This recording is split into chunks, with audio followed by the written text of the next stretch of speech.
महाराज आले आले. शिवाकाशी चाई लगबगीने पुढे झाली. हातात पंचारतीचं ताट. महाराजांना ओवाळायला लागली. कळेला राजाला कशाला ओवाळतेस? असा कुठला पराक्रम गाजून आलो की आरती करावी आमची? आता तुझा मातीसाठी खर्ची पडला ते सांगायला आलोय आई. पण राजांच्या ओठातनं शब्दच फुटेना. तशी शिवाकाशीची आई म्हणाली, येणार राजा, आत आत आत घरात तरी ये. जड पावलांनी राजे आत आले. एक फाटकं धरून तर त्यानं खाली टाकलं. बस ना राजा. राजे खाली बसले. तशी शिवाकाशीची आई शिवाकाशीच्या बायकोला म्हणाली, अगं गुळपाणी तरी आण. थोडं गोडकर राजांचं. शिवाकाशीची बायको लगबगीनं गुळपाणी घेऊन आली. राजांच्या पुढे ठेवलं. शिवाकाशीची आई म्हणू लागली, घेणार राजा, तोंडकर गोडकर. कळेला राजांना. अगं कसं गोड करू आई?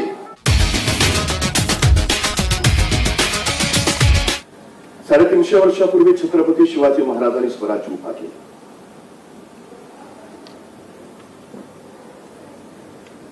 पण 350 वर्षामध्ये किंबहुना जसजसा काळ जास्त जास्त होत निघालाय तशी छत्रपती शिवाजी महाराजांची महती अधिकाधिक वाढू लागली. माणूस गेल्यावर त्याचे पुतळे स्मारक जरूर होतात. पण एखाद्या माणसाच्या हयातीतच त्यांच्या कार्याची स्मारक उभा राहिली तर हे भाग्य छत्रपती शिवाजी महाराजांच्या वाट्याला आलं. दक्षिण दिग्विजयाच्या निमित्तानं महाराज आंध्र प्रदेशमध्ये गेले. आंध्रात त्या मुक्कामात महाराज श्री शैल मल्लिकार्जुनच्या मंदिरात दर्शनासाठी पोहोचले. महाराजांनी श्री शैल मल्लिकार्जुनचं दर्शन घेतलं आणि महाराज आसपासचा परिसर न्याहाळू लागले. महाराजांच्या लक्षात आलं, मंदिर देखणं मंदिर सुबक आहे, पण मंदिराला घाट नाही. महाराजांनी आंध्रातल्या त्या मुक्कामात श्री शैल मल्लिकार्जुनच्या मंदिराचे सगळे घाट बांधून काढले. आतापर्यंत अनेक राजे आले गेले असतील. अनेक राजांनी त्या मल्लिकार्जुनचं दर्शन घेतलं असेल. अनेकांनी परिस्थिती बघितली असेल. तिथं घाट नाही हेही कदाचित लक्षात आलं असेल. पण ते घाट बांधावेत असं वाटलं ते फक्त शिवाजी महाराजांना. खरं तर नसते बांधलं तरी फारसं बिघडलं नसतं. महाराजांना सांगता आलं असतं, तो भाग कुठं माझ्या मतदारसंघात येतो. पण महाराजांनी महाराष्ट्रातून जाऊन आंध्र प्रदेशमध्ये त्या श्री शैल मल्लिकार्जुनच्या मंदिराचे घाट बांधले. एक ध्यान महालही तिथं उभा केला. एके दिवशी श्री मल्लिकार्जुनचं दर्शन करून महाराज बाहेर आले आणि कळसाचं दर्शन घेण्यासाठी त्यांनी कळसात पाहिलं आणि महाराजांच्या लक्षात आलं, मंदिराच्या प्रत्येक कोपऱ्यावर एक गोपूर आहे. पण चौथं गोपूर मात्र बांधायचं राहिलंय. ते अपूर्ण आहे. आणि क्षणात महाराजांना वाटलं हे राहिलेलं गोपूर बांधायला हवं. हे अपूर्ण राहिलेलं गोपूर बांधून काढायला हवं. महाराजांनी त्या आंध्रातले सगळे मजूर बोलावले. हे चौथं गोपूर बांधून पूर्ण करा. किती खर्च येईल? मजुरांनी रक्कम सांगितली. महाराजांनी तातडीने ती रक्कम दिली. हे राहिलेलं चौथं गोपूर बांधून पूर्ण करा. आणि महाराज पुढच्या मोहिमेला येते झाले. आंध्रातल्या त्या मजुरांनी महाराजांनी दिलेल्या पैशाच्या बळावर श्री शैल मल्लिकार्जुनच्या मंदिराचं ते चौथं गोपूर बांधून पूर्ण केलं. एके दुपारी जेवायला बसले असताना त्या मजुरांची चर्चा चालू झाली. ऐसा राजा होणे नाही धन. आतापर्यंत अनेक जण आले गेले. अनेकांनी ते अपूर्ण राहिलेलं चौथं गोपूर बघितलं, पण ते बांधावं असं कुणालाच वाटलं नाही. ते वाटलं या राजाला. अरे या राजाची कीर्ती दिगंत व्हायला हवी. हा राजा सतत आपल्याला प्रेरणा देत राहायला हवा. हा राजा आपल्या समोर असायला हवा. काय करता येईल? आणि कुणीतरी फुटफुटला, असं केलं तर याचं चौथं गोपूर आपण बांधलंय. त्या चौथ्या गोपुरात आपण महाराजांचीच मूर्ती बसवली तर उत्तम. आणि आश्चर्य वाटेल, आंध्र प्रदेश मधल्या त्या मजुरांनी वर्गणी काढली आणि त्या बांधलेल्या चौथ्या गोपुरामध्ये महाराजांची मूर्ती बसवली. महाराजांच्या हयातीतच महाराजांचं उभारलं गेलेलं हे पहिलं स्मारक आहे आंध्र प्रदेश. महाराज दक्षिण दिग्विजय करून परत निघाले. येता कर्नाटक मध्ये आले. कर्नाटक मध्ये बेलवाडी नावाचं एक ठाणं. सावित्रीबाई देसाई नावाची ठाणेदारांनी तिथं राज्य करत होती. नवरा आदिलशाहीचा सरदार मरण पावला होता. नवऱ्याच्या पश्चात 30 ठाण्याचा कारभार बघत होती. आमचा दादाजी नावाचा सरदार होता. त्याला असं वाटलं की आता सगळं जिंकत निघालोच आहे, तर हे बेलवाडीचं ठाणेही घेऊन टाकावं. सहज चिंता येईल. त्या दादाजीने काही सैन्य घेतलं, त्या बेलवाडीच्या ठाण्यावर हल्ला चढवला. पण त्या सावित्रीबाई मोठ्या चिवट आणि जिद्दीच्या त्यांनी या दादाजीचा सपशेल पराभव केला. दादाजी थरारला. आपला पराभव झालाय हे जर महाराजांना कळलं तर त्याने आणखी अधिक सैन्य गोळा केलं आणि प्रचंड मोठ्या ताकदीनं परत बेलवाडीच्या ठाण्यावर हल्ला चढवला. यावेळी मात्र सावित्रीबाई देसाईंचा पराभव झाला. विजयाच्या उन्मादात दादाजींनी तिला कैद केलं. महाराजांच्या सामने चला. पराभव सावित्रीबाई निघाल्या, पण अचानक थबकल्या, मागा म्हणाल्या. स्वतःच तानं बाळ त्याने आपल्या सोबत घेतलं. आता चला. त्यानं बाळ घेतलेल्या सावित्रीबाई देसाई महाराजांच्या सामने उभा राहिल्या. सावित्रीबाईला कळून चुकलं, आपण कैदी आहोत, पराभूत आहोत. हा राजा आपल्याला शिक्षा देणार, सजा सुनावणार.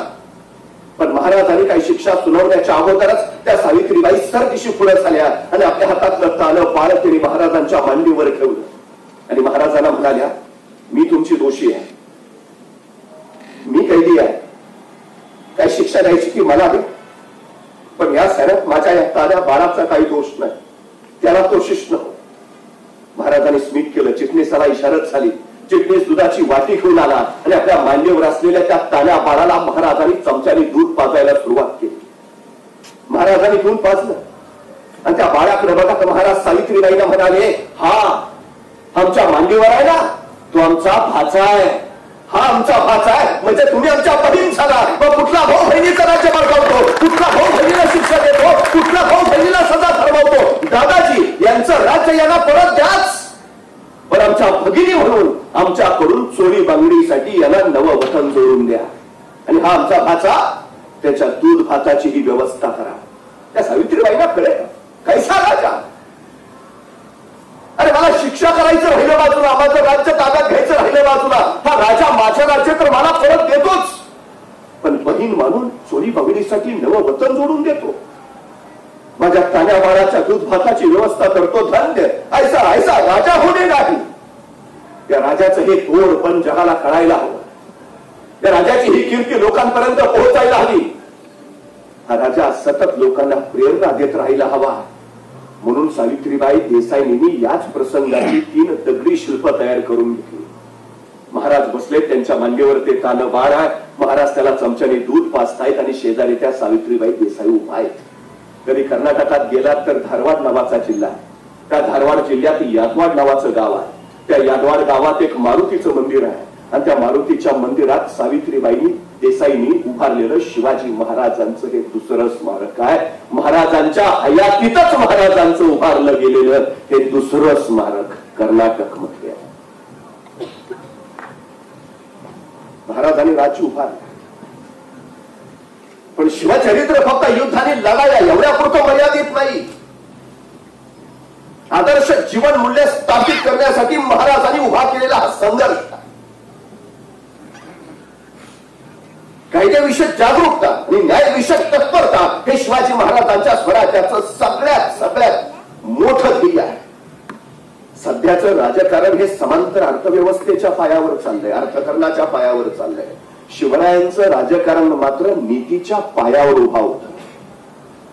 पण शत्रू असणाऱ्या सावित्रीबाई देसाईंना सुद्धा महाराजांनी त्यांचं राज्य परत दिलं,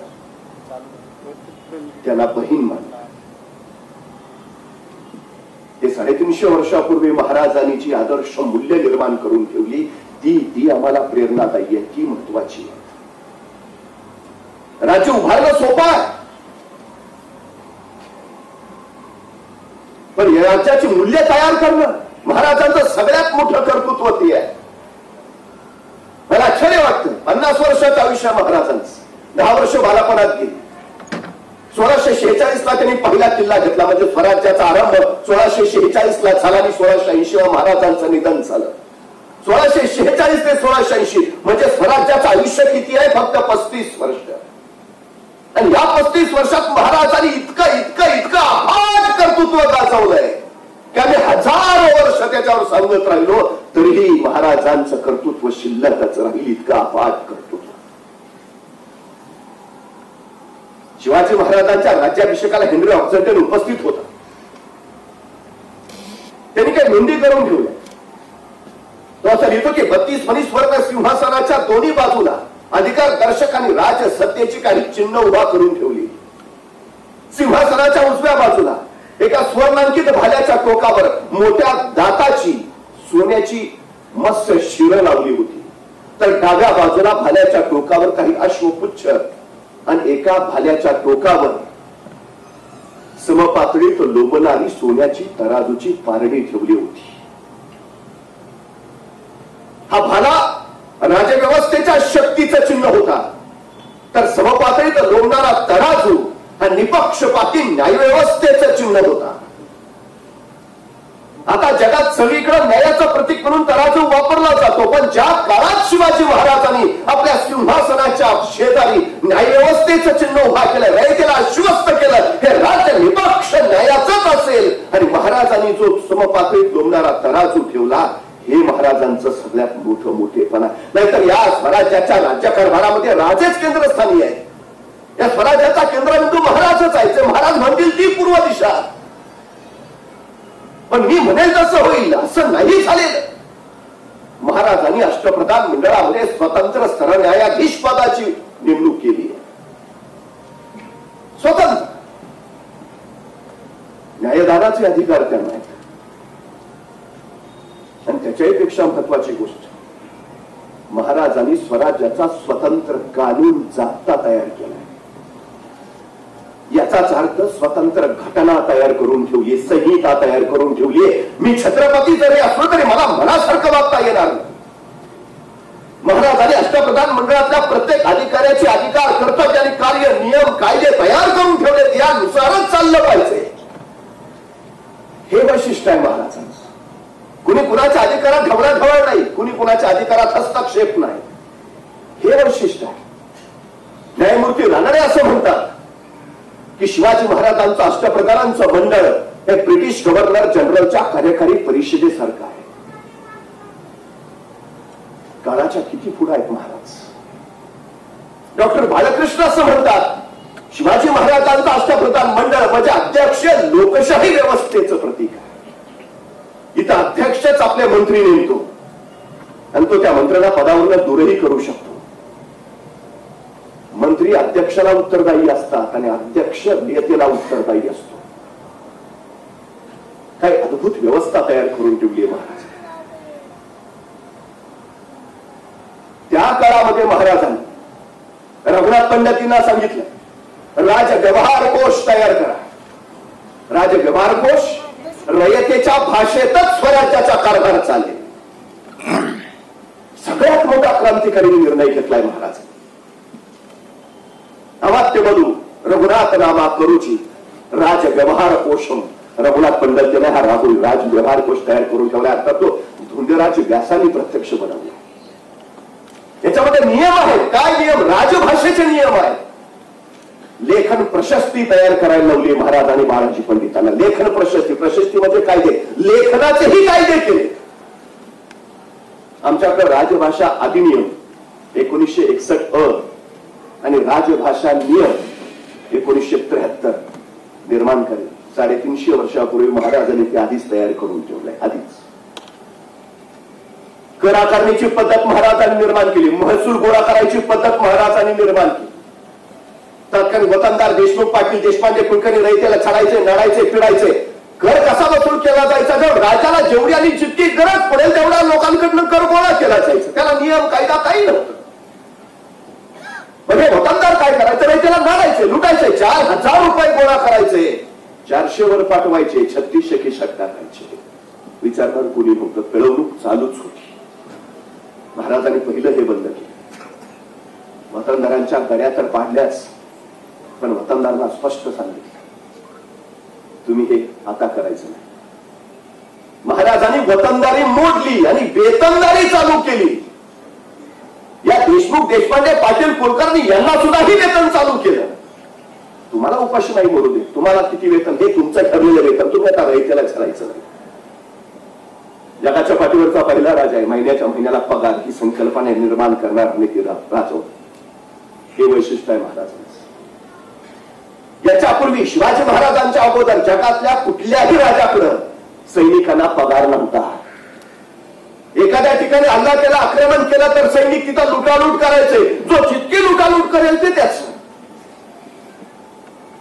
सगळे अधिकार सैन्याला. तुम्हाला काय करायचंय ते करा, फक्त ताब्यात घ्या. सैनिक कानातलं फक्त डूल ओढत नव्हते, कानच खेचून घ्यायचे. नाकातली नथ फक्त काढायचे नाही, नाकात सहित नथ बाहेर काढायचे. हातातल्या बांगड्या निघत नसतील तर बांगड्या राहू द्या तशाच, हातच काढून घेऊन जायचे. हा छळवाद चालू होता. महाराजांनी हे पूर्ण बंद केलं. पगारी फौजा तयार केल्या महाराजांनी, आणि तरीही सैनिकांना सक्त आदेश होता, शत्रूच्या प्रदेशात गेला, शत्रूच्या शेतकऱ्यांच्याही पिकाला हात लावायचा नाही, गवताच्या काळीवरही मन दाखवायचं नाही, आणि बाईच्या पदरालाही हात लागता कामा नये. शत्रूच्या प्रदेशात असा, तिथं मंदिर असेल, मशीद असेल, चर्च असेल, सन्मान नक्ष राखला पाहिजे. आणि जो कोणी असं वागणार नाही, राजे त्याच्यावर स्वतः कारवाई करते. शिस्त ही शिवाजी महाराजांनी निर्माण करून ठेवली. शिवाजी महाराजांचं राज्य आदर्श काही शिवायचे आहे का? शेवटच्या तळातल्या माणसापासून महाराजांपर्यंत प्रत्येकाचं पाऊल हे आदर्श मूल्यांवरच पडत होतं. म्हणून आम्ही या शिवराज्याचा, शिवशाहीचा गौरव करतो. हे सगळ्यात महत्वाचं वैशिष्ट्य आहे महाराजांचं. महाराजांनी राज्य उभा तरी कशाला केलं? स्वतःला छत्रपती व्हायचंय म्हणून, स्वतःला राज्याभिषेक करून घ्यायचा म्हणून नाही. स्वराज्याचा वचननामा काय केला महाराजांनी? कशासाठी हे स्वराज्य? काय वचन दिलं रयतेला? महाराजांनी वचन दिलं, सर्वास पोटास लावले आहे. रिकाम्या पोटी पाठीचे कणे करीत ताट राहत नाही. कणे ताट ठेवायचे असतील तर पोटं भरलेली पाहिजेत. पोटं भरायची असतील तर माणसांच्या हाताला काम पाहिजे. महाराजांनी ते उपलब्ध करून दिले. सगळ्यात महत्वाचं, सुतार, लोहार, चांभार, न्हावी, जोशी, गुरव, वाणी, बुराणी, सारी, मारी, धनगर, कोळी, आगरी, भांडारी, सारी या स्वराज्यात उगवलेल्या प्रत्येकाच्या हाताला काम मिळालं पाहिजे. प्रत्येकाच्या खिशात दाम गेला पाहिजे, आणि प्रत्येकाचं पोट भरलेलं असलं पाहिजे. सर्वांस पोटास लावणं हे पहिलं कर्तव्य मानलं महाराजांनी. पहिलं, माझ्या या राज्यात कुणी उपाशी नसेल. महाराष्ट्रात 450 किल्ले आहेत, पैकी 360 स्वराज्यात होते, पैकी 110 किल्ले महाराजांनी आपल्या 50 वर्षाच्या, कुठल्या 35 वर्षाच्या कारकिर्दीतच बांधले. 50 वर्षात एक घर होत नाही आम्हाला. 110 किल्ले बांधले महाराजांनी. का? स्वराज्य बळकट करणं हा हेतू होताच, पण त्याच्याही पेक्षा इथं उगवलेल्या प्रत्येकाच्या हाताला काम मिळावं हा त्याच्या पाठीमागचा हेतू होता. मुठभर लोकांच्या खिशात संपत्ती जाऊन देशाची अर्थव्यवस्था रुळावर येत नाही. सर्वसामान्य तळागाळातल्या माणसाच्या खिशात पैसा खुळखुळावा लागतो, त्यावेळी बाजारपेठेत गती मानता येते. महाराजांनी ते केलं. वैयक्तिक कुणाच्या स्वार्थावर कधीच महाराजांनी फुंकर घातली नाही. वैयक्तिक स्वार्थाने माणसं मोठी होतात, पण राष्ट्र छोटं होतं. महाराजांना राष्ट्र मोठं करायचं होतं, पण व्यापक हित बघून महाराजांनी त्या पद्धतीची आदर्श व्यवस्था निर्माण केली. हे महाराजांचं सगळ्यात मोठं वैशिष्ट्य. सुभेदारांना सक्त आज्ञा दिल्या, गावोगावी जावं, दौरे करावे, शेतकऱ्यांच्या अडचणी समजून घ्याव्यात, कोणास बी बियाणं नसेल द्यावं, खत नसतील द्यावी, बैल जोडी नसेल द्यावी, जैसे होईल तैसे रयत सुखी होईल ऐसे पहावे. सुभेदाराचे कर्तव्य काय? पहिलं कर्तव्य रयत सुखी करावी. बस. काटेकोरपणे पाहतोय हा राजा, अगदी काटेकोरपणे. तुम्ही संपूर्ण शिवचरित्र कधीतरी वाचून बघा. महाराजांनी एक तत्व पहिल्यापासून बाळगलं, रयतेला कुठलाही त्रास होता उपयोगाचा नाही. स्वराज्याचं किंबहुना रयतेचं कुठलंही नुकसान होता कामा नये. जेवढ्या महाराजांनी लढाया लढल्या तेवढ्या सगळ्या महाराजांनी स्वराज्याच्या बाहेर लढल्या, आत नाही. फतेखान चालून आला, पहिली लढाई. महाराज राजगडावर होते त्या काळात. तो भाग पुणे जहागिरी. हा फतेखान जर 7,500 फौजनीशी आत आला असता तर सगळं स्वराज्य उद्ध्वस्त करून गेला असता. महाराजांनी तिथून रणनीती बनवली, आपल्या रयतेला तो शिष्ट नको. अक्षरशः महाराजांनी पुरंदर त्या फतेखानशी लढण्यासाठी उसना मागून घेतला. तो नव्हताच महाराजांकडे. म्हणजे काही उपक्रमासाठी एखादं कार्यालय मागून घ्यावं तसा महाराजांनी किल्ला मागून घेतला. अर्थात तो जिंकल्यानंतर, मिळवल्यानंतर.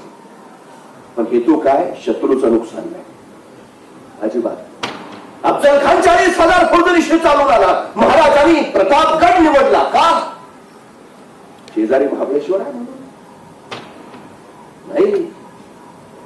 स्वराज्याची सीमाच त्यावेळी तेवढी होती. प्रतापगड स्वराज्याच्या सीमेवर होता. वाई जहागिरी तर अफजल खानाची, तो स्वतःच्या जहागिरीत तर नुकसान करणार नाही. प्रतापगडावरच का रोखला? आपलं स्वराज्य सुरक्षित राहील. संपूर्ण शिवाजी महाराजांच्या चरित्रामध्ये प्रत्येक वेळी महाराजांनी रयत आणि रयतेचं हित, लोक कल्याण हेच केंद्रबिंदू मानून काम केलंय. हे सगळ्यात मोठं वैशिष्ट्य, सगळ्यात महत्वाचं. पण या राजाने विचार केवढा मोठा केला. राज्य उभा करता येतात, एक वेळ ते सोपं, पण राज्य टिकवणं महत्वाचं, राज्य राखणं महत्वाचं. या हिंदुस्थानात राज्य नव्हती असं नाही, प्रचंड अनेक राज्य होती. विजयनगरचं बलाढ्य हिंदू साम्राज्य होतं, पण तेही असताना गेलं. जे स्वराज्य आपण उभारतो आहोत ते चिरंतन राहिलं पाहिजे. स्वराज्याला धोका कुणापासून, हे स्वराज्य निर्मितीला सुरुवात करतानाच महाराजांनी लक्षात घेतलं. पूर्ण अभ्यास केला आणि महाराजांच्या लक्षात आलं, महाराष्ट्राला धोका जमिनीवरनं नाही, महाराष्ट्राला धोका समुद्रावरनं आहे. परवा मुंबईवर 26/11चा दहशतवादी हल्ला झाला आणि मग आम्हाला कळालं महाराज म्हणत होते ते खरं होतं. महाराजांनी काय केलं असेल? सम्राट चंद्रगुप्तानंतर हिंदुस्थानात स्वतःचा आरमान उभा करणारा पहिला राजा म्हणून आम्हाला महाराजांचंच नाव घ्यावं लागतं. देश आमचा, देशातला समुद्र आमचाच, पण या समुद्राचं परवानगी पत्र आणावं लागायचं. लेखना हुकूमत होती समुद्रावरती पोर्तुगीजांची, आपली नव्हे. महाराजांनी ते ठरवलं, शत्रू दर्यावरनं येतोय, हा दर्या का बीच करायला हवा, स्वतःचा आरमान उभा केला. हे साधं नाही आरमान उभा करायचं का?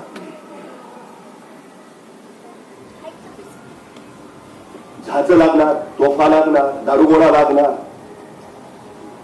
समुद्रात स्थापत्य तज्ञ असणारे ते लागणार.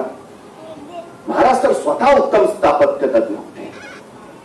परवा स्वित्झर्लंड मधल्या झुरिच मध्ये जगातल्या सर्वोत्तम किल्ल्यांचं प्रदर्शन घडलं होतं. स्वित्झर्लंड मधल्या झुरिच मध्ये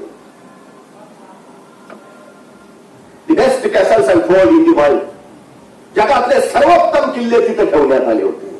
आणि त्या जगातल्या सर्वोत्तम किल्ल्यात कोण होता माहिती आहे? माझ्या स्वराज्यातला राजगड.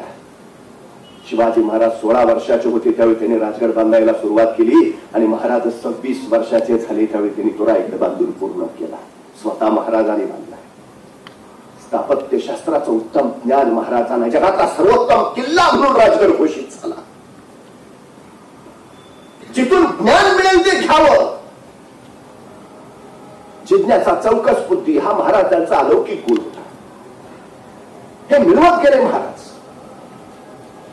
समुद्रावर हुकूमत करायचं आहे ना, दुसरी शिवलंकाच उभा राहायला हवी आणि महाराजांनी समुद्रात किल्ला बांधायला सुरुवात केली.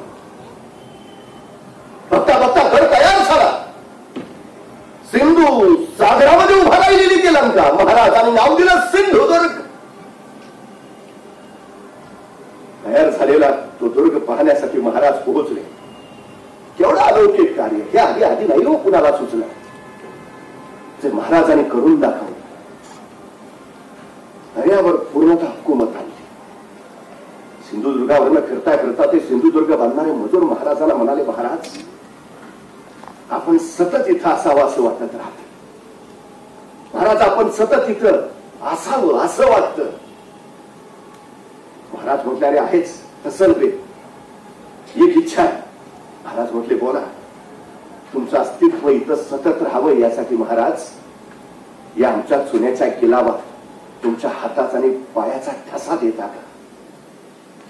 महाराज आनंदानं तयार झाले. सिंधुदुर्गाच्या त्या चुन्याच्या गिलावात महाराजांच्या हाताचा आणि पायाचा ठसा घेतला गेला. तो अजूनही सिंधुदुर्गावर आहे. महाराजांच्या हयातीतलं हे महाराजांचं तिसरं जिवंत स्मारक आहे सिंधुदुर्गावर. स्वराज्य सुरक्षितच केलं. अरबी लोक यायची कोकणातलं, कोकणाच्या बायका पळवायचे, भर ताडवावर त्यांच्या अब्रुटायचे, माणसं बाटवायचे, नाक कापायचे, धड्या रथाळून टाकायचे. बघितलं महाराजांनी. रयतेचा छळ ह्या राजाला सहनच नाही होणार. आमच्याच मातीतून आमचीच माती, दौलत खा. या उपर जर असे घडले तर त्याचं पातक तुमच्या माती बसेल. सक्त ताकीद दिली दौलत खानाला, आरमार प्रमुख. आणि त्याच वेळी दौलत खानाला खबर मिळाली. अरबांची टोळी परत कोकणावर कोसळली. मराठी आरमार सज्ज झालं आणि बघता बघता अरबांच्या अंगावर सगळं धावून घेतलं. अरब पळत सुटले, पण मस्कत पर्यंत जाऊन मराठी जहाजाने पाठलाग केला. मस्कतला तुंबळ युद्ध झालं. 200 अरब कैद झाले. आमच्या दौलत खानानं काढल्या चढवल्या आणि ते 200 अरब महाराजांच्या सामने पेश केले. संतापलेले महाराज आमच्याच मातीतून आमचीच माती करतात. दौलत खान काढण्या चढवून वासोट्याच्या किल्ल्यावर ठेवा याला आणि यांना इतकं मारा ते फक्त मेले नाही पाहिजे. वासोट आमच्या साताऱ्याच्या जवळ आहे. वासोट्याचा किल्ला व्याघ्रगड सुद्धा म्हणतात त्याला. एखाद्या जंगलात भाग दबा धरून बसावा तसा तो व्याघ्रगड दबा धरून बसलाय. ससा लक्षात येत नाही. किर्र बिकट जागे आहे. किर्र दर्यापर्या भयान खडे कपाऱ्या. आताही गेलो तरी 4-5 तास नावेतनच जावं लागतं पाण्यातलं प्रवास करा. आणि जंगल इतकं खंडाट की जळवांचं साम्राज्य सगळं. परवा पुण्यातलाच कुणीतरी गेला होता. शेवटी हेलिकॉप्टरने शोधून काढावा लागला. आता इतका भयानक आहे अजून. म्हणजे एखाद्याला गायब करायचं असाल तिकडे नेऊन सोडा. आता असं त्या तारीख असं असेल. महाराजांनी सांगितलंय 200 अरब तिथं नेऊन ठेवा. ठेवले आणि याला एवढं मारा हे फक्त मेले नाही पाहिजे. महिनाभर मराठी मारत होते. इतके मारत होते की फक्त मरूच देत नव्हते. ते 200 अरब आठवड्यातच इतके सुजले की एकमेकांना जोड केला. तो आमच्यातलाच का. महिनाभरानंतर महाराजांनी सांगितलं आता या 200 अरबांना त्यांच्या जहाजात बसवा आणि कोंडाजी द्या त्यांच्या देशात सोडून.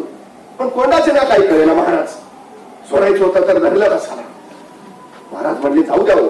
नाहीतर महाराज सोडायचं होतं तर धरलं कशाला. कोंडाजी जाऊ द्या सोडा. आता मात्र ऐकणं भाग होतं. कोंडाजीनं ते सुचलेले 200 अरब त्यांच्या जहाजात बसवले. दिले पाठवून त्यांच्या देशात. पण कोंडाजीच्या डोक्यातला काही प्रश्नच आला. त्यांनी फिरून महाराजांना विचारलं महाराज सोडायचं होतं तर धरलं कशाला. महाराज म्हणले कोंडाजी हे सुजलेले 200 अरब आता त्यांच्या देशात जातील. त्यांच्या प्रांतात पोचतील. त्यांच्या गावात येतील. त्यांच्या स्वतःच्या घरापण उभा राहतील. स्वतःच्या घराचं दार ठोठावतील. त्यांच्या बायका दार उघडतील. दारात यांना पाहतील आणि म्हणतील आमचे हे घरात नाही नंतर या. त्यांच्या बायका यांना ओळखायचं नाही कोंडाजी. आणि उद्या चुकून जर कोणी तिरक्या नजरेनं महाराष्ट्राकडे निघाला पहिला हा अडवा जाईल. कुठे निघाला नको ना. आमची हालत नको महाराष्ट्रात नको. तो राजा आता जागता झाला आहे. तो राजा आपल्या स्वतःच्या स्वराज्याच्या सीमांचं रक्षण करायला सिद्ध झाला आहे. तो राजा आता कणभरही आणले त्याच्यावर सोसून घ्यायला तयार नाही. कुणाचं आक्रमण अजिबात नाही. नको महाराष्ट्राकडे नका. माझ्या या स्वराज्याकडे तिरक्या नजरेनं कुणी बघायची परत टाक होणार नाही हे सांगितलं महाराज. एवढं विलक्षण कार्य आहे. भूमीच्या मुक्ततेचं देशाच्या स्वातंत्र्याचं पिढ्यांना प्रेरणा देत आहेत शिवाजी महाराज.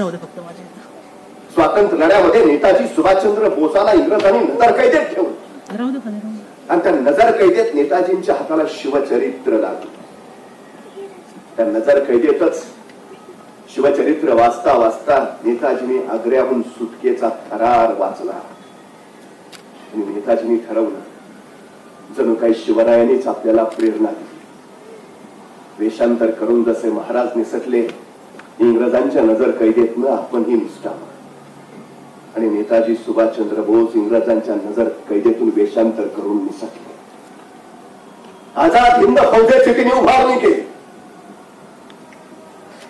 जर्मनी त्यावेळी ब्रिटिशांची वैरी शत्रू हिटलर इंग्रजांवर तुटून पडायला आतुरलाच होता. नेताजी सुभाषचंद्र बोसाने विचार केला शत्रूचा शत्रू तो आपला मित्र. आपल्या देशाच्या डोईवरचं पारतंत्र्याचं भूत जर हटवायचं असेल तर जर्मनीची मदत घ्यावी. आणि नेताजी सुभाषचंद्र बोस हिटलरला भेटायला जर्मनीला गेले. नेताजी गेले त्यावेळी हिटलर एक पुस्तक वाचत बसला होता. नेताजी आल्याचं पाहिलं त्यांनी हातातलं पुस्तक बाजूला ठेवलं. नेताजींचा स्वागत सत्कार केला. हिटलर म्हणाला बोला नेताजी काय काम काढलं. आणि नेताजी म्हणाले तुमचा आमचा शत्रू एकच इंग्रज. आमच्या देशाला पारतंत्र्यातून मुक्त करण्यासाठी मी आपलं मदत मागायला आलो. आपलं सहकार्य मिळावं. एवढं ऐकलं तसं हिटलरनी मगाशी बाजूला ठेवलेलं पुस्तक परत हातात घेतलं आणि तो नेताजींना म्हणाला, मी काय वाचतोय माहितीये का? नेताजी म्हटले, काय? नेताजी, मी गुरिला युद्धतंत्राचं पुस्तक वाचतोय. नेताजी, हे गुरिला युद्धतंत्र म्हणजे तुमच्या छत्रपती शिवाजी महाराजांचा गनिमी कावा. नेताजी, तुमच्या शिवाजी महाराजांच्या गनिमी काव्याच्या बळावर मी माझ्या सैनिकांमध्ये आत्मविश्वास निर्माण करू शकलो की आपण जग जिंकू शकतो. नेताजी, त्या तुमच्या शिवचरित्राच्या बळावर मी माझ्यामध्ये महत्वाकांक्षा रुजवू शकलो की मी जगजेता होऊ शकतो. नेताजी, ते शिवाजी तुमच्या देशाचे असून तुम्ही माझ्याकडे मदत मागायला येताय हेच मला खरं वाटत नाही. नेताजी, नेताजींना ही प्रेरणा शिवरायच देतात आणि जगजेता होण्यासाठी गुरिला युद्धतंत्र पुन्हा शिवरायच शिकवतात. पिढ्या पिढ्यांनी आदर्श घ्यावा असं महाराजांचं कर्तृत्व. आरमार उभारलं, आपल्या स्वराज्याच्या बनावटीच्या नौका दर्यात तरंगू लागल्या, पण त्यात एखादी अवजड तोफ ठेवली तर तोफेच्या ओझ्याने जहाज डसमळायच. तोफेचा गोळा पुढे सुटला का मागा पडला की जहाज पाण्यात बुडायच. महाराजांनी हे सगळं बघितलं आणि महाराजांनी विचार केला, काहीतरी केलं पाहिजे, काहीतरी केलं पाहिजे. आणि एका दिवशी विचार करून महाराज कल्याणच्या कारखान्यात पोहोचले. महाराजांची उद्यमशीलता माहिती आहे. सगळ्यात महत्वाची गोष्ट लक्षात घ्या, दूरदृष्टी कशाला म्हणायचं. जहाज इंग्रजांकडनं विकत घ्यावी लागायची, तोफा डचांकडनं घ्याव्या लागायच्या, दारुगोळा पोर्तुगीजांकडनं विकत घ्यावा लागायचा. देत होते ते, पण महाराजांनी विचार केला, इंग्रज आत्ता जहाज देत आहेत, पोर्तुगीज आता तोफा देत आहेत, डच आता दारुगोळा देत आहेत, पण उद्या हे सगळं यांनी देणं बंदच केलं तर. आणि महाराजांच्या लक्षात आलं, जी माणसं दुसऱ्याच्या खांद्यावर उभा असतात ती केव्हाही ढासळतात, पण जी माणसं स्वतःच्या पायावर उभा असतात त्यांना कोसळण्याचा धोका नसतो. स्वराज्य स्वतःच्या पायावर उभा राहिलं पाहिजे आणि महाराजांनी त्या दृष्टीनं काम चालू केलं. रत्नागिरी जिल्ह्यातल्या विजयदुर्गला स्वराज्याचा जहाज बांधायचा कारखाना काढला. कल्याण मुंबई जवळ आरमाराची गोदी चालू केली. तोफा उतरण्याचे कारखाने महाराजांनी काढले. दारुगोळा इथंच स्वराज्याला लागणारा स्वराज्यातच तयार होऊ लागला. 350 वर्षापूर्वी केलंय महाराजांनी हे. अमेरिकासारखं राष्ट्र महासत्ता काय झालं? फक्त इतर देशांना शस्त्र विकून झालं. 350 वर्षापूर्वी आम्हाला सांगितलं, ज्या देशात महाराज जहाज बांधणीचे कारखाने चालू करतात त्याच देशाला विमानं बाहेरून विकत घ्यावी लागतात. आम्ही महाराज किती आचरणात आणले. प्रश्न हा, 350 वर्षापूर्वी महाराजांनी ही सृजनशीलता, निर्मिती क्षमता, हे अलौकिक गुण दिले आम्हाला. कारखाने चालू झाले. काहीतरी विलक्षण असं जहाज तयार केलं पाहिजे ज्याच्यावर तोफ ठेवली ते डचबळणार नाही, नेम चुकणार नाही, बुडणार नाही. महाराज कल्याणच्या कारखान्यात गेले. आपल्या सगळ्या कामगारांना बोलावलं. सगळे कामगार गोळा झाले. मी सांगतो तसं जहाज तयार करा, मी सांगतो तसं. आणि महाराजांनी सांगितलं असं आणि तसं कामगारांनी जहाज तयार केलं. तत्कालीन काळात पाण्यावर अत्यंत जलद गतीनं पाडणार, किती ओझं ठेवलं तरी पाण्यात न रचणार, तोफेचा गोळा पुढे सुटला, दाब मागा पडला तरी पाण्यात न बुडणार, असं विलक्षण जहाज महाराजांनी निर्माण केलं. ज्या इंग्रजांकडनं जहाज विकत घ्यावी लागायची त्या इंग्रजांनी महाराजांना पत्र पाठवलं, तुम्ही तयार केलेलं जहाज आम्हाला विकत देता का? महाराजांनी त्या जहाजाचं नाव ठेवलं होतं संगमिरी जहाज. ही महाराजांची निर्मिती आहे, ही स्वराज्याची निर्मिती आहे, ही सृजनशीलता आहे. जगात आज आधुनिक औद्योगिक विकास प्रचंड झालेला दिसतो, पण हा कुणाच्या तरी कल्पना शक्तीतून आलेल्या कल्पनेचंच मूर्त रूप असतो.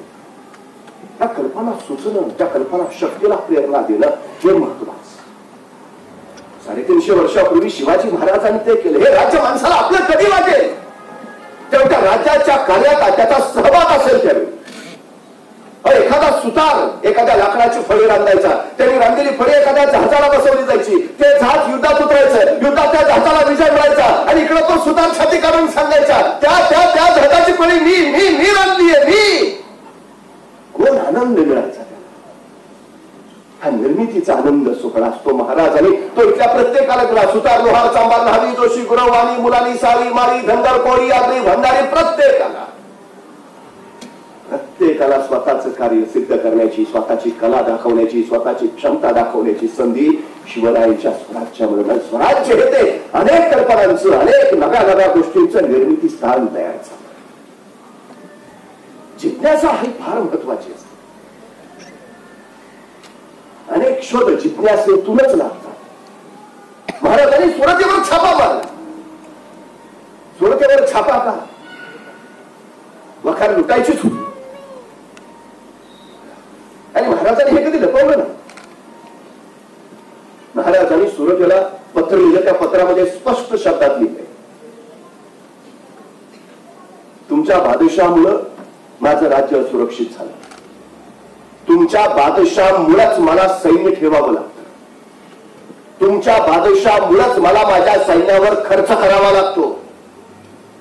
हे सगळं तुमच्या बादशाहामुळे होतंय ना, मग माझ्या सैन्याचा खर्च बादशाहाच्या प्रजेनंच दिला पाहिजे.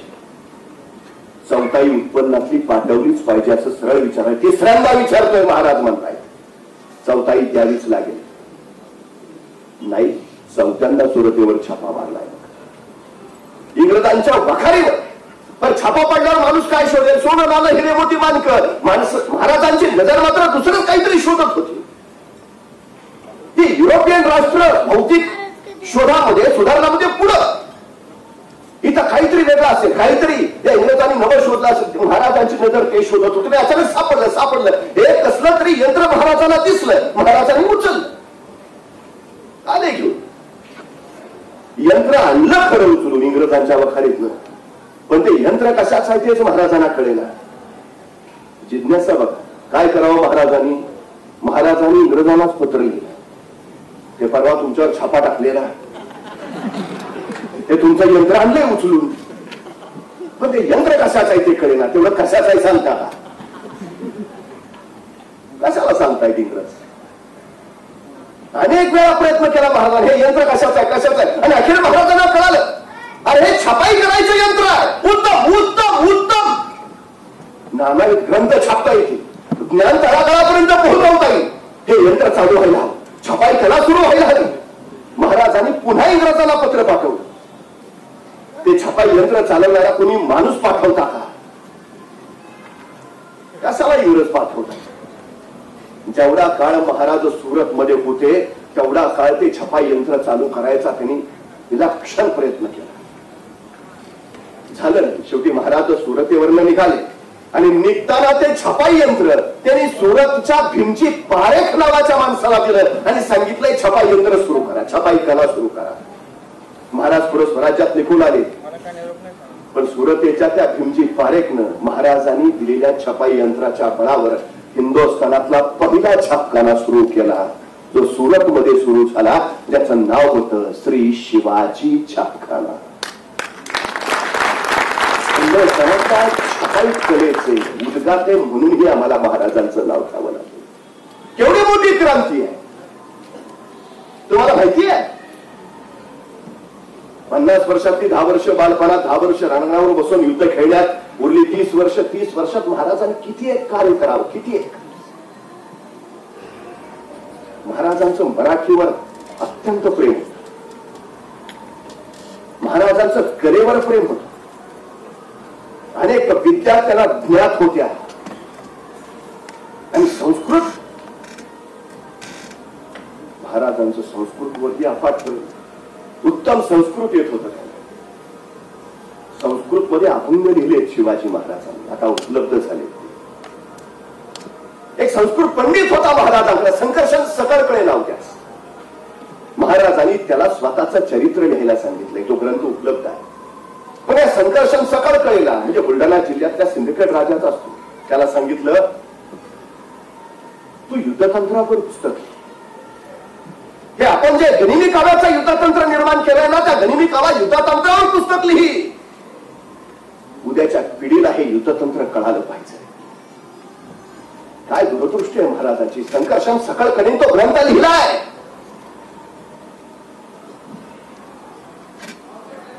बाळकृष्ण संगमेश्वरांना सांगितलं महाराजांनी, ग्रहगोल शास्त्राने कालगणना याच्यावर ग्रंथ लिहा, आणि ते लिहिला. कारण कौस्तुभ नाव त्याचं महाराजांनी लिहून घेतलाय, कालगणना आणि ग्रहगोलावरचा ग्रंथ.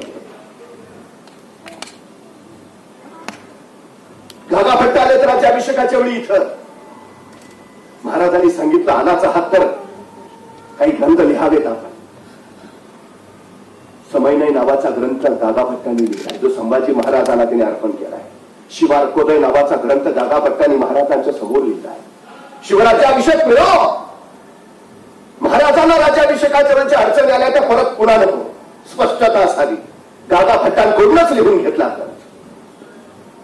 रायगड उभारलाय त्यांनी, पण रायगडावर की विवेक सभा म्हणून उभारली. विवेक सभा, डिबेटिंग क्लब, वाद विवाद जिथं करता येतील अशी जागा. देशोदेशीचे विद्वान जिथं यायचे, तत्वज्ञ यायचे, विचारवंत यायचे आणि महाराज त्यांच्याशी चर्चा करायची. विचार करा, सतत लढायात गुंतलेला राजा आहे. आज फतेह खान, उद्या अफजल खान, परवा शाहिस्ता खान, प्रत्येक प्रसंग मृत्यूचा आहे. या राजाला वेळ कधी आहे देशोदेशीच्या विद्वानांशी चर्चा करायला? तरी हा राजा स्वतःच सगळं ज्ञान सतत सतत नवीन नवीन नवीन प्राप्त करत ठेवलंय महाराजांनी. दादाभट्टांना सांगितलं महाराजांनी. आद्य शंकराचार्य, मुंडन मिश्र आणि कुमारिल भट्ट यांचा अद्वैतावर जो वादविवाद झालाय ना, दादाभट्टाची, तुम्ही त्याच्यावर एखादा ग्रंथ लिहा, महत्वाचा आहे. तलवारबाजी करणाऱ्या राजाला अद्वैतवाद माहिती आहे, एकत्व माहिती आहे. काय वैचारिक उंची असेल महाराजांची. दादाभट्टांकडून त्यांनी हा ग्रंथही लिहून घेतलाय.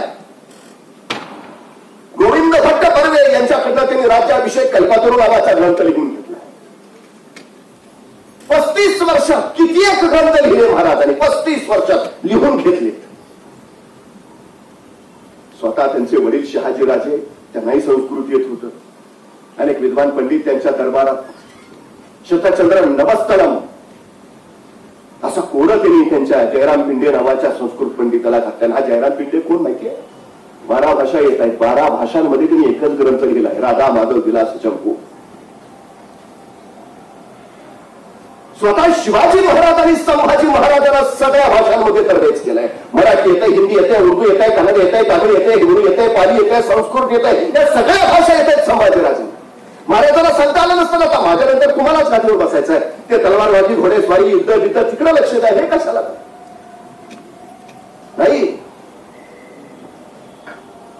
संभाजी महाराजांनी स्वतः काव्य ग्रंथांची निर्मिती केली. बुधभूषण, नायिका भेद, नकशिका, सात सतत संस्कृत मध्ये पत्र उपलब्ध आहेत संभाजी महाराजांची. सेतू माधवराव पगडींनी प्रकाशित केली.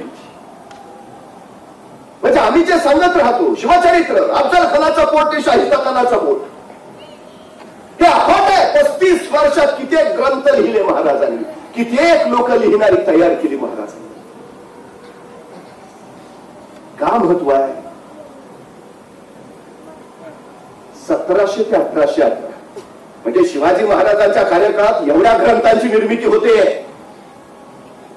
आणि 1700 ते 1818 या 125 वर्षात किती ग्रंथ तयार झाले असतील महाराष्ट्रात? एकही नाही, एकही नाही. रोज जीवावर उदार होऊन हा राजा मृत्यूशी झुंज घेतोय, पण तरीही तो महाराष्ट्राचं सांस्कृतिक जीवन उंचीवर न्यायचा प्रयत्न करतोय.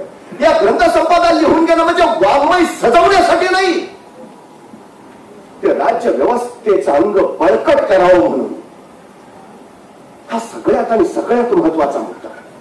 अनेक शाहीर महाराजांनी दरबारी बोला. अज्ञानदास, यमाजी शाहीर, त्यांना सांगितलं दा, मुक्त कंठानं दा, पोवाडे करा. त्या अज्ञानदासाचे पोवाडे आजही अंगावर काढतात. यमाजी शाहिराचे पोवाडे हे महाराजांनी स्वतः लिहायला सांगितले. लिहा.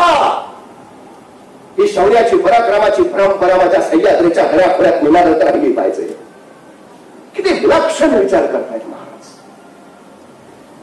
चुहू महाराजांनी स्वराज्य आणि ही सगळी व्यवस्था, सगळी क्षेत्र या स्वराज्याला सर्वोच्च बनवण्याचा महाराजांचा जो प्रयत्न आहे ना, तो आम्हाला दिसतो. महाराष्ट्रातली पहिली जमीन मोजणी महाराजांनी केली. जमीन मोजणीचं परिमाण 5 हात लांब, 5 तसू 14 इंची लांब काठी महाराजांनी शोधून काढलं. महाराजांच्या हयातीत महाराष्ट्रातल्या जमिनीची 3 वेळा मोजणी झाली. आता आमच्या नावावर जे 7 बारे दिसतात त्या 7 बाऱ्यांचा उद्गाता राजा शिवछत्रपती शिवाजी महाराज नसते तर तुमच्या माझ्या नावावर 7 बारे सुद्धा दिसले नसते. महाराष्ट्रातलं पहिलं धरण शिवाजी महाराजांनी बांधलं. इथं थेट शिवापूरच्या आंबील ओढ्यावरचं धरण जाऊन बघून या.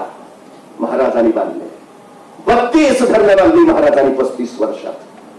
जलसंधारणाची पहिली योजना शिवाजी महाराजांची. पाणी अडवा पाणी जिरवा ही संकल्पना शिवरायांची. आता ती आम्ही बाजूला टाकली. याची अडवा त्याची जिरवा हा एकन्नी उद्योग चालू केला.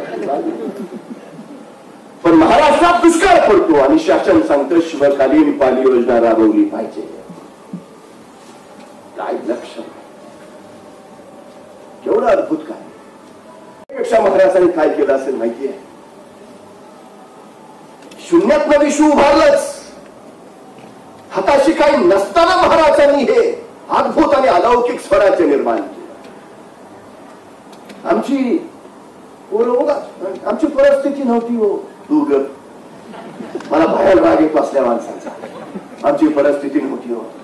परिस्थिती माणसाला घडवती नाही, परिस्थिती माणसाला बिघडवती नाही. माणूसच परिस्थिती घडवतो आणि माणूसच परिस्थिती बिघडवतो. ही सगळ्यात मोठी वस्तुस्थिती आहे. काय होतं महाराजांना.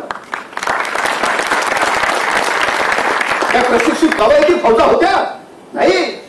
याच परिसरातली रानावनातली गुराबाग हिंडणारी पोरं महाराजांनी गोळा केली. तानाची बाजी यसाची कोंडाची कटतोची. त्यांच्या त्या गुणांना उत्तेजन दिलं, आकार दिला आणि त्यातून महाराजांनी नॅशनल कॅरेक्टर्स तयार केली. राष्ट्रीय चारित्र्य घडवलं महाराजांनी. कुणाचंही आयुष्य घ्या, तानाची बाजी यसाची कोंडाची कटतोची. प्रत्येकाचं आयुष्य सांगेल कसं जगावं आणि कसं मरावं. हे स्वराज्य. इथं जगण्याची स्पर्धा नाही, जगण्यासाठी स्पर्धा नाही, इथं मरण्यासाठी स्पर्धा चालली आहे. जगाच्या पाठीवरचा पहिला काळ आहे. हे कुठंच दिसणार नाही तुम्हाला. पहिला काळ आहे. माणसं मरण्यासाठी स्पर्धा करतात. महाराज एखादी मोहीम काढायची आणि बाजी म्हणायचा राज शो डावा आपला. तसाही असायचे म्हणायचं बाजी माग ही मोहीम आपली आहे. आपण जाणार राज, आपण लढणार. तसा तानाजी म्हणायचा यसाजी कवापासून नंबर लावून बसलो द्या सर्वाज ही मोहीम आपली. आपण जाणार राज, आपण लढणार, आपण मरणार. पहिला काळ आहे. माणसं मरण्यासाठी स्पर्धा करतात. बघा ना आमच्या तानाजीनं पोराचं लग्न काढलं. पत्रिका द्यायला महाराजांकडे. राजा रायबाच्या लग्नाला यायचं बरं का. आणि राजांची नजर आहे कोंढाण्यावर. आणि कोंढाण्याकडे पाहता पाहता राजे तानाजीला म्हणाले तान्हा कोंढाणा घ्यायचं म्हणजे रे. तसं संदेश उठला तानाजी. हातातल्या पत्रिका फेकल्या. राजा आधी लागेल कोंढाण्याचं मग रायबाच. आणि पोराचं लग्न टाकून तानाजी कोंढाण्याचं लग्न करायला गेला. तो गेला, परत आलाच नाही. मला राहून राहून प्रश्न पडतो काय केलं असेल हो महाराजांनी तानाजीला. का महाराज म्हणले होते तानाजीला ताना तेवढा कोंढाणा घे, मग महानगरपालिकेच्या तिकिटा सुद्धा बघतो. काय दिलंय. काही काही काही काही नाही. महाराज कुणाला म्हटले नाही ये स्वराज्यात ये दाखल हो. नाही अजिबात नाही. महाराजांनी स्पष्ट सांगितलं मी म्हणतो म्हणून नको येऊस, मी सांगतोय म्हणून नको लढूस. तुला जर वाटत असेल तुझ्या पोरी बाळींची अब्रू सुरक्षित राहावी, तुला जर वाटत असेल तुझं राज्य तुझंच राहावं, तुला जर वाटत असेल तुझ्या उद्याच्या पिढ्या सुखात नंदाव्या तर ये. मी म्हणतोय म्हणून नव्हे. माणसाची येत राहिली ना ती स्वतःच्या राज्यासाठी, स्वतःच्या मातीसाठी स्वतःची जबाबदारी आहे म्हणून. हे वैशिष्ट्य आहे सगळ्यात महत्वाचं. शिवाजी महाराजांनी राज्य उभा केलं, पण स्वतः उभारलेल्या राज्याचं नाव शिवाजी महाराजांनी शिवराज्य नाही ठेवलं. ठेवलं असतं तरी चाललं असतं शिवराज्य, पण नाही. महाराजांनी नाव शिवराज्य नाही, नाव काय ठेवलं स्वराज्य. स्व स्व म्हणजे माझं. या मातीत उगवलेल्या कुणीही या राज्याच्या नावाचा उच्चार करावा. स्वराज्य माझं राज्य. अरे माझं आहे ना, मग मलाच लढलं पाहिजे, मलाच लढलं पाहिजे, मलाच लढलं पाहिजे. ती उर्मी त्या प्रत्येकात रुजली भरली फुलली. मग माणसं मातीसाठी लढायला मरायला तयार झाली. महाराजांचं हे कर्तृत्व आहे. अनेक राजांनी गिरिदुर्ग बांधले, अनेक राजांनी जलदुर्ग उभारले, पण माझ्या राजानं नरदुर्ग तयार केले. हे महाराजांच्या एक एक बलाढ्य दुर्ग आहे. सोपं नाही. मिर्झा राजा जैसे ज्यावेळी महाराष्ट्रात आला त्यावेळी तो दिलेर खानाला सांगतोय वेड्यासारखं साहस करू नको. लाखोंची फौज आहे म्हणून मिजाज करू नको. लक्षात घे हे शिवरायांचे गडकोट आहेत. जोपर्यंत गडकोट पडत नाही तोपर्यंत यांची माणसं पडत नाहीत, आणि जोपर्यंत यांचा माणूस पडत नाही तोपर्यंत गडकोट पडत नाही. आणि सगळ्यात महत्वाचं, दोन्ही पैकी कुणीही पडायलाच तयार होत नाही. सोपं नाही, हे शक्य नाही. काय विलक्षण ताकद ही माणसं आहे ना, ही ही ही महाराजांची सगळ्यात मोठी ताकद. अफजल खानाचा पुतळा महाराजांनी काढला. बघायला फार सहज वाटतो. शिवाजी महाराजांनी अफजल खानाचा पुतळा बाहेर पाडला. तुम्हाला माहितीये, अफजल खानाचा पुतळा करायला 2 मिनिटं लागली, पण या 2 मिनिटाच्या यशस्वीतेसाठी महाराजांनी तब्बल 1 वर्ष नियोजन केलं होतं. तब्बल 1 वर्ष. तुम्ही काम किती करता याला महत्व नाही, तुम्ही काम कसं करता हेही महत्वाचं नाही, तुम्ही तुमच्या कामाचं नियोजन कसं करता हे फार महत्वाचं आहे. आईन्स्टाईन असं सांगतो की जर मला 1 तासाचं काम सांगितलं तर 1 तासाचं काम करायला मी पहिले 50 मिनिटं त्याचं नियोजन करायला घालवीन, आणि 50 मिनिटांच्या नियोजनाच्या बरोबर तासाभराचं ते काम फक्त 10 मिनिटात उरकेन. शिवाजी महाराजांच्या यशाचं कारण आहे भान राखून योजना आखाव्यात आणि बेभान होऊन ते अंमलात आणाव्यात. हे महाराजांचं वैशिष्ट्य आहे.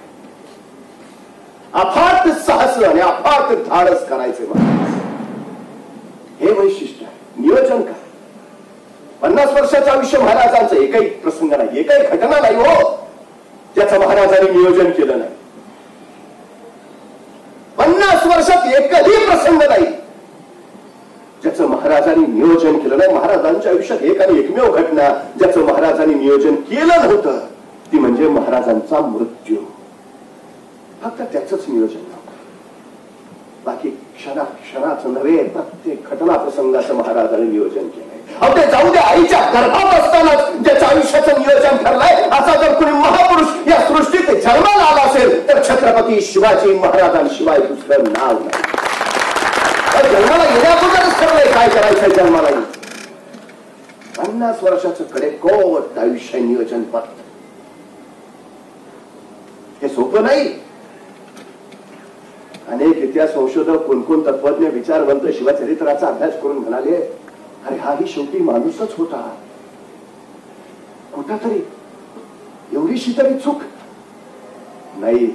350 वर्ष झाले अनेक विद्वान शोध घेत आहेत, पण या राजाच्या जीवनचरित्रात, त्यांच्या अर्थकारणात, राजकारणात, समाजकारणात, युद्धकारणात कणभर ही चूक अजून कुणाला सापडलेली नाही. कणभर एवढं अलौकिक व्यक्तित्व असेल. शिवाजी महाराजांनी अफजल खानाचा पुतळा बाहेर काढला 10 नोव्हेंबर 1659, बरोबर दुपारी 2:30 वाजता. मला प्रश्न सापडला की 10 नोव्हेंबरला स्वराज्यावरचं हे सैतानी संकट महाराजांनी दूर केलं. 10 नोव्हेंबरला. 11 तारखेला महाराज कुठं असतील? 10 तारखेला खानाचा पुतळा बाहेर काढला. 11 तारखेला महाराज कुठं? शेजारी महाबळेश्वरला. मग काल एवढं टेन्शन होतं. 4 दिवस नको का थंड हवेच्या ठिकाणी? कुठे आहेत महाराज? 2:30 वाजता पुतळा बाहेर पडला.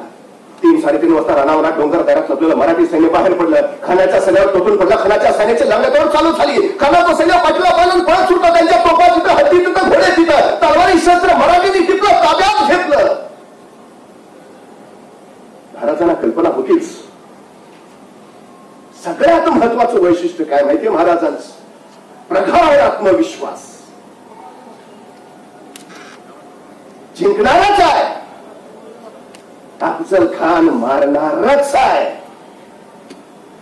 आत्मविश्वासच तुम्हाला यश देतो. तो येतो कधी? त्यासाठी स्वतःवर विश्वास असावा लागतो. स्वतःवर कधी विश्वास निर्माण होतो? ज्यावेळी स्वतःची पूर्णता ओळख होते तेव्हा. आपण सहज म्हणतो त्याला मी पुरता ओळखून आहे. तू त्याला ओळखून आहे, तुझं काय? आधी तुला ओळख. स्वतःचं सामर्थ्य काय, स्वतःची क्षमता काय, काय करू शकतो आपण हे ज्याला कळतं ना तो त्याचा वापर करतो, उभा राहतो. मग विश्वास येतो, करू शकतो आपण. त्या विश्वासातला आत्मविश्वास तयार होतो. महाराजांकडे तो होता. बलाढ्य. कुरुक्षेत्रावर युद्धाला सुरुवात व्हायची. कृष्ण सारथी आहे, अर्जुन धनुर्धारी युद्धाला आला. समोर शत्रू बघितले. आपले बंधू द्रोणाचार्य, कृपाचार्य हे सगळ्यांनी डचमळला. अर्जुन गोंधळला, शरीरातलं प्राण निघून गेलं. कृष्णाला म्हणाला, नाही, लढूच नाही शकत आपण, शिवा धनुष्य उचलूच शकत नाही. एवढा मोठा धनुधारी अर्जुन तोही गोंधळला. तोही क्षणभर भावनाशील झाला आणि त्याला लढाईला परत सिद्ध करण्यासाठी भगवान श्रीकृष्णाला भगवद्गीता सांगावी लागली, मनावर संस्कार करावे लागले. कुरुक्षेत्रावरचा अर्जुन गोंधळलाय, पण शिवचरित्रात छत्रपती शिवाजी महाराज कलमाही कुठे तुम्हाला गोंधळलेले दिसत नाहीत, अजिबात नाही. मग तो अफजल खानाचा प्रसंग असू दे, वा शाहिस्ता खानाचा, नाहीतर आग्र्याच्या कैदेत मृत्यूचा फास आवडलेला असताना हा राजा कलभरी कुठेही खचलेला, निराश झालेला, गोंधळलेला, गडबड अजिबात नाही.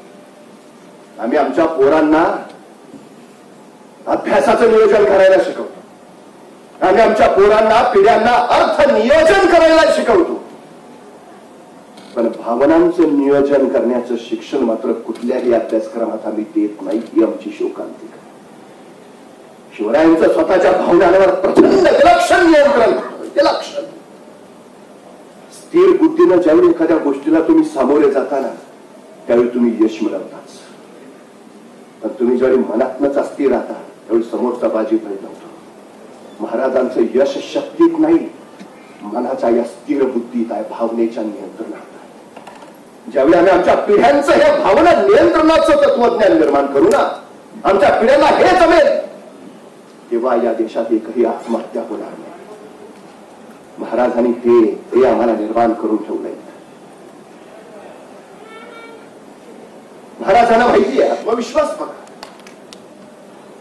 4000 घोडी घेऊन अफजल खान 2000 पळून जाण्यात भले यशस्वी होतील, पण या प्रसंगात 2000 घोडी आपल्याला मिळतीलच. घोडी मिळाली, पण नुसती घोडी मिळून उपयोग आहे का? ते घोडी चालवणारे प्रशिक्षित घोडेस्वार सुद्धा पाहिजे. आपण नुसतं एखाद्याला विचारतो, गाडी आहे ना घरी, मग बाहेर दिसत नाही, चालवता येत नाही, उपयोग आहे का तुझ्या गाडीचा? तो महाराजांकडे घोडी आहे, तर उपयोग कधी तर चालवणारे प्रशिक्षित घोडेस्वार असले तर. माहिती आहे महाराजांना 10 नोव्हेंबरला घोडी मिळणार आहेत आपल्याला. 4000 की 2000 का होईना हाताशी लागणार आहे, लागली. पण विश्वास बघा, 10 नोव्हेंबर 1659 या दिवसाच्या 6 महिन्या अगोदर महाराजांनी आपल्या 2000 लोकांना घोडेस्वारीचं शिक्षण देऊन प्रशिक्षित करून ठेवलंय आणि त्यांना सांगितलंय, घोडी तुम्हाला मिळणार आहे 10 नोव्हेंबरला सायंकाळी 4 वाजता. बुकिंग झालेलं आहे. काय विश्वास? महाराज यशस्वी का झाले? आणखीन एक कारण, महाराजांना कधी थकवा येत नव्हता. महाराज कधीच कंटाळलेले दिसले नव्हते. महाराज क्षणभर विश्रांती म्हणून कुठेही थांबले नाही. यशस्वी कोण होत? असं आहे का? नाही, भापकरांना दिवसाचे 48 तास मिळतात म्हणून आपलं भापकरांचं चालतं. आमच्या वाट्याला 24च येतात, तेवढं आम्हाला तर 12च मिळतात, म्हणून आमची प्रगती होत नाही. असं आहे का काही? एकाला 48 तास, एकाला 24 तास, एकाला 12 तास नाही, सगळ्यांना 24 तासच मिळतात. पण जो त्या 24 तासाचा योग्य आणि अचूक वापर करतो तो यशस्वी होतो. जो वेळ वाया घालवतो तो आहे तिथंच थांबून राहतो. महाराज काय यशस्वी झाले? प्रत्येक क्षणाचा महाराजांनी वापर केला. आराम माहिती नाही, थकवा माहिती नाही, विश्रांती अजिबात नाही. नाहीतर बघा ना, 2:30 वाजता अफजल खानाचा कोतळा बाहेर काढला, म्हणजे रस्त्यात साधी गाडी कलंडली पडली तरी 4 दिवस परत रस्त्यावर येत नाही. आपण नको बाबा, परवा स्लीप चालते. 4 दिवस विषयच नाही, महिनाभर गाडीवरच बसत नाही. इथं दुपारी अफजल खानाचा प्रसंग केला महाराजांनी. आणि त्याच दिवशी रात्री 7 वाजता महाराजांचं सैन्य तयार आहे. महाराजांनी घोड्यावर मान टाकली आहे. त्याच दिवशी दुपारी खान मारतायत. 7 वाजता नव्या मोहिमेची तयारी. बहादूरची किलकारी झाली आणि महाराजांनी घोड्याला टाच मारली. मराठी सैन्य सुसाट सुटलं. बघता भाई प्रांत जिंकला, सातारा प्रांत जिंकला. महाराज वारणा नदीच्या खोऱ्यात आले. वारणा नदीचा खोरा जिंकला. महाराज कोल्हापूर प्रांतात शिरले. कोल्हापूर प्रांत काबीज केला आणि 1 डिसेंबर 1659 महाराजांनी पन्हाळ्यावर भगवा फडकावला.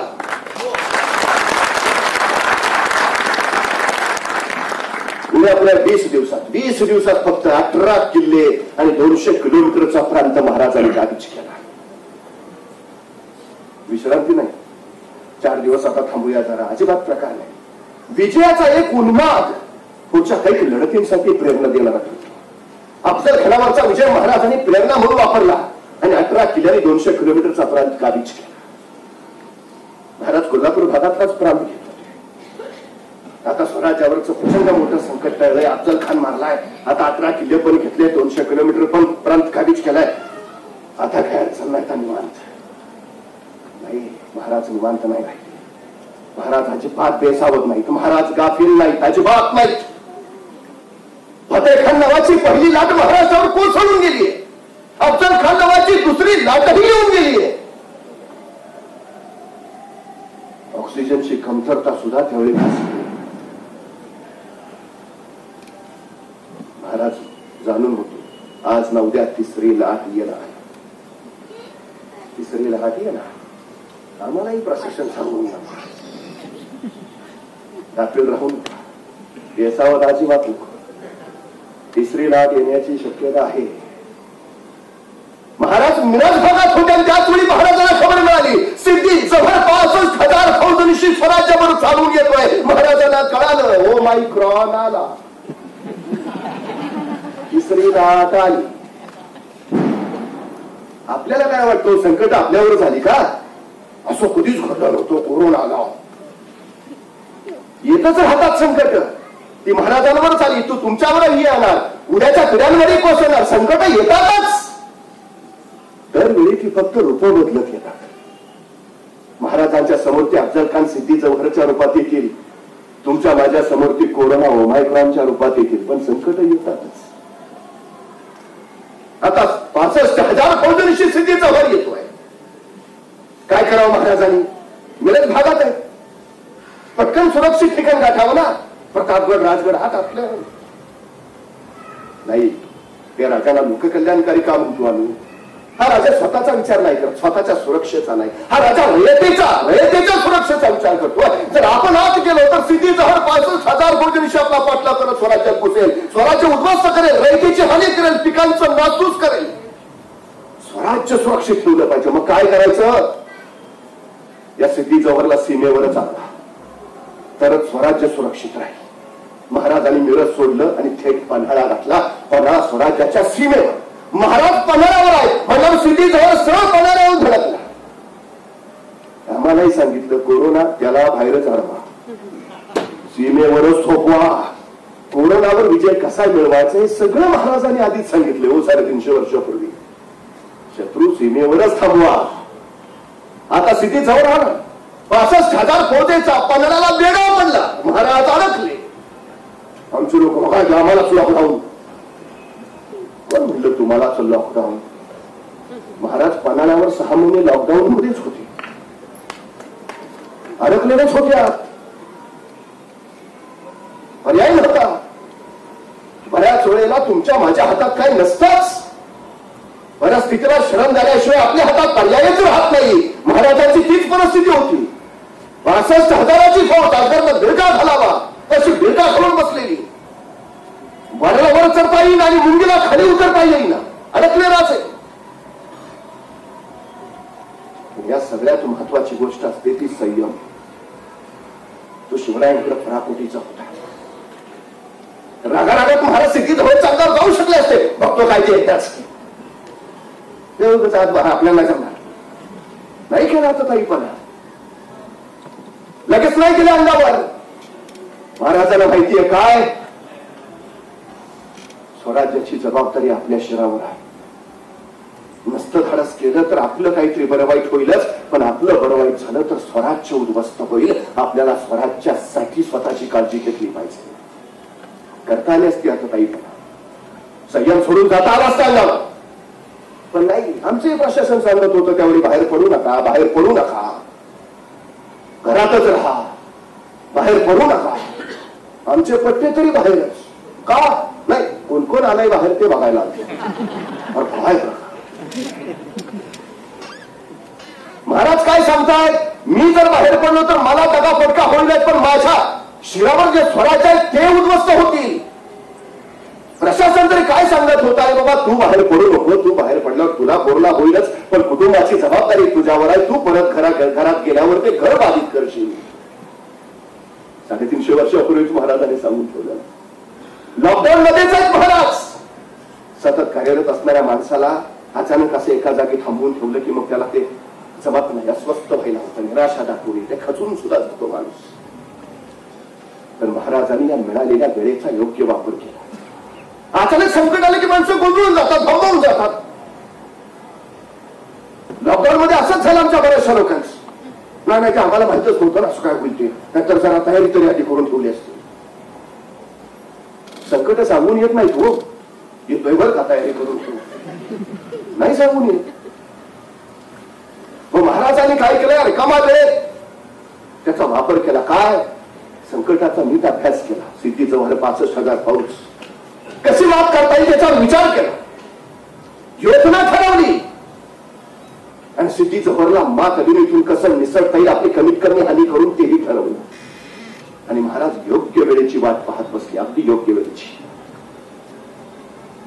6 महिने आत होते महाराज. वेड्याचा अभ्यास केला. पूर्व उत्तर दक्षिणला वाय वेडे कडक होते. पश्चिमेची बाजू घऱ्याखोऱ्याची, किर्र कडे कपाळ्यांची, तिथं पहारा जरा कमी होता. महाराजांनी पश्चिमेकडे लक्ष केंद्रित केलं. त्याच्या अगोदर महाराजांनी सिद्धीला निरोप धाडला, आम्ही तह करायला तयार आहे. सिद्धी आनंद, आखिर आई गया धक्कन का चूहा सिकंजे में, अब दिखाएंगे उसे अल्लाह ताला की मेहरबानी, शब रात का जश्न होगा, आखिर ही गया दक्कन का चूहा पंजे में. सिद्धी निवांत झाला का शरणच येतात म्हणल्यावर विशेष म्हटला. सैन्य गाफील, वेळा ढिला पडला आणि याच ढिलाईचा फायदा राजाने उचलला. 2 पालख्या तयार झाल्या आणि त्या पालख्या निघणार त्याच्या अगोदर महाराजांनी काही बैल त्यांच्या शिंगाना फलिते आणि पोत चिटकून मशाली पेटवून पूर्वेच्या बाजूला सोडला. जळत्या मशाली धावताना बघून सिद्धी जवळला वाटलं बहुतेक राजांनी सगळे आणि आपलं सगळं सैन्य त्यांनी पूर्वेच्या दिशेला सोडलं. अब त्यावेळी बाजी प्रभूंना समजेला घेऊन महाराज पालखीतनं पश्चिमेच्या वाटेनं निघाले. दुसऱ्या पालखीत बसले होते शिवाकाशी. महाराजांचं रूप घेतलेले हुबहू राजांसारखे दिसले आले. निरोप पोहोचला होता, तहाची बोलणी करायला येत होता. सिद्धीजवळच्या सैन्यानं कोण पळून निघाले म्हणून जे धावत गेले त्यांनी या शिवाकाशीची पालखी धरून आणली. हे होते सिद्धीजवळनं पालखीत बघितले, महाराज दिसले. तहाची बोलणी करायला यायचं ठरलंच होतं. सिद्धी आनंदला, आओ शिवाजीराजे. पालखीचा पडदा सरकला, आस्ते कदम राजे खाली उतरले. सिद्धीने गळाभेट घेतली, चलिये राजे, आणि राजांची पावलं श्यामराच्या दिशेनं पडू लागली. पण त्याच वेळी 2 संशयी डोळे रोखले गेले होते शिवाजी राजांना. राजांचं पाऊल श्यामरात पटणार त्याच वेळी ते 2 संशयी डोळे पुटपुटले. ये शिवाजी नाही हो सकता. आणि थबकला सिद्धी, म्याना तर म्हणजे तलवार लागली, चपलीची चालली, रक्ताची चिरकांडी अकरेचा कल्लोळ उडाला. शिवा रक्ताला व्याकुळला आणि सिद्धी विचारता जरा, सच बता तू ये शिवाजी आणि कदाचा शिवा रे? हा, मैं ही हूं शिवाजी. मग मात्र सिद्धी म्हणाला त्या 2 संशयी डोळ्याकडे, कैसे कह सकते हो, ये शिवाजी नहीं है. ये 2 संशयी डोळे होते फाजल खानाचे, अफजल खानाचा मुलगा फाजल खान. त्यांनी सांगितलं, हुजूर मैंने देखा है शिवाजी राजे को. अफजल खान वधाचरणी बघितलं शिवाजी राजांना. त्यावेळी झालेल्या झटापटीमध्ये महाराजांच्या मस्तकावर तलवारीचा वार झालाय. हे जर खरे शिवाजी तर यांच्या मस्तकावर वाराची ती खूण पाहिजे. तसं सिद्धी झापल्यासारखं पुढे झाला. शिवाच्या मस्तकावरचा चिरटप मागे सरला. मस्तकावर वाराची खूण नव्हती. शिवा सापडला, नंगी तलवार लागली, सब दिशी चालली, रक्ताची चिरकांडी यात्रेचा कल्लोळ झाला. अखेर संशय करतावर आणि सिद्धी विचारता झाला, मरण्याच्या पहिले आखरी बार पोचता हूं, सच होता तू या शिवाजी आणि खराबला शिवा. आणि जन्माला जरी शिवा काशीत बनलेला असलो तरी मरताना शिवाजी महाराज म्हणून मरतोय. आणि हे भाग्य काय करूया, या शिवाची तू काय धरणार, सोडून देखो इथंच माती करू. पण तोपर्यंत फिरली सांगशील. शिवाचं मस्तक छाटलं, रक्ताला शिवा मातीत पडला. खर तर जातीवेळी राजाने शिवाला मिठीत घेतलं, तेव्हा राजांच्या डोळ्यातून अश्रूचा एक थेंब शिवाच्या पाठीवर पडला. माहिती राजांनाही होतं आणि माहिती शिवालाही होतं. या उत्तर भेट नाही, ही भेट अखेरची. शिवा सिद्धीचा नाही, शिवा मृत्यूच्या भेटीला गेला. आपण मरणार आहे हे माहिती असून हसत हसत गेला. मातीसाठी स्वतःची जान कुर्बान करणारी ही निष्ठावंतांची मंद्याळी महाराजांच्या सोबत आहे ना, म्हणून उभा राहील स्वराज्य. राष्ट्र उभा राहतं ते या निष्ठावंतांच्या कडकडीत निष्ठेवर. माणसाशी नाही. शिवाकाशीच्या या प्रकरणामुळे महाराजांना पन्हाळ्यापासून लांब वर जाता आलं. पन्हाळगड ते विशाळगड 40 मैलाचं अंतर आहे. बघता बघता महाराजांनी 20 मैल अंतर पार केलं. 21 तास सलग प्रवास करून मसाईच्या पठारावर महाराज पोहोचले. इकडची शत्रूची चाहूल लागली. सिद्धी जवळ आपल्या फौजा महाराजांच्या पाटलावर सोडला आणि घोडखिंडीच्या अलीकडे शत्रूंनी अंतर पार केलं. पाटलागावरचा शत्रू करून आला. घोड्यांच्या कापांचे आवाज कानावर पडू लागले आणि बाजी प्रभू महाराजांना म्हणाले, महाराज निघा, आपण विशाळगड जवळ करा. आम्ही खिंडीत थांबतो राजा. ह्या सिद्धीच्या फौजाला इथं चालू करतो. राजे म्हणजे नाही बाजी, संघाच्या सोबत जाऊ. नाही राज, लाख मेले तरी चालतील, पण लाखाचा पोशिंदा वाचला पाहिजे. राजा निघा. छातीचा कोट करून अब्बाजी झुंजत राहील. राजे पुढे निघाले तोपर्यंत यलगार ताकदाब थांबून आक्रमण करत मोगलांची फौज त्या घोडखिंडीत कोसळली आणि बाजी प्रबळी दोन्ही समशरीवरणी स्वतःच्या छातीवरती रोखली. बेभान सुटत चालली. बाजींच्या शरीरावर जागा नव्हती, जिथं वार झाला नव्हता, पण तरी रक्ताळले बाजी प्रभू सांगत होते, जाऊन संघाच्या यमाला. जोपर्यंत विशाळगडावरून राजे तोपर्यंतचे आवाज कानावर पडत नाही, तोपर्यंत हा बाजी प्राण सोडणार नाही. काय निष्ठा आहे. अखेर विशाळगडावर राजे पोहोचण्याची वार्ता मिळाली आणि बाजीने अखेरचा श्वास घेतला. ती पावनखिंड खरं तर बाजींच्या कडकडीत स्वामी निष्ठेचं उच्च स्मारक आहे. कशी घडवली असतील माणसं महाराजांनी. हे राज्य, हे स्वराज्य त्यागाच्या बळावर उभा राहील. त्यागावरच उभा राहतात राज्य, राष्ट्र. विशाळगडावर पोहोचलेल्या राजाला कळालं, आपलं रूप घेऊन गेलेला शिवा काही खर्ची पडला. आणि महाराजांनी सांगितलं, आम्हाला जायला हवं. लोकांना काय कळेल, महाराज आता तर त्या सिद्धी जवळच्या गड्यातून सुटला ताण्याचा परत. आम्हाला नेबापूरला जायला हवं. नेबापूर शिवाकाशीचं गाव. महाराज म्हणाले, शिवा गेल्याचा निरोप शिवाकाशीच्या आईला द्यायला हवा. आम्ही जातीनं देऊ. महाराज म्हटले, आम्ही जातीनं देऊ. तसे कुणीतरी मावळा म्हणाला, राजा आपण परत नका जाऊ तिकडं.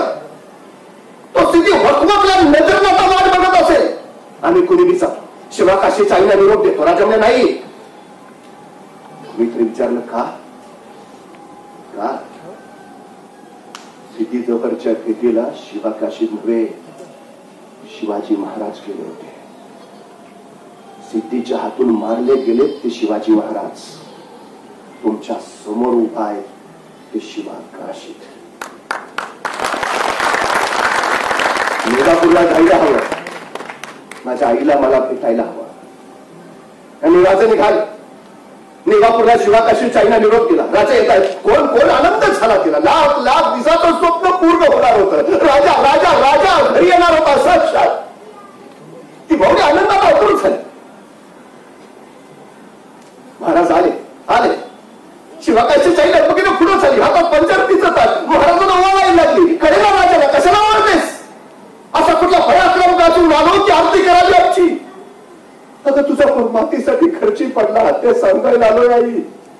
पण राजांच्या ओठातनं शब्दच फुटेना. तशी शिवाकाशीच्या आई म्हणाली, येणार राजा, आत आत घरात तर ये.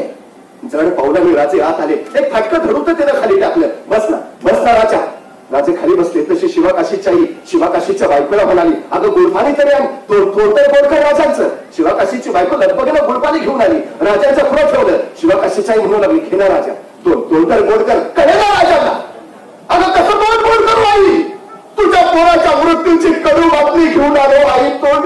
तोंड करू. पण राजांच्या ओठातून शब्दच फुटला.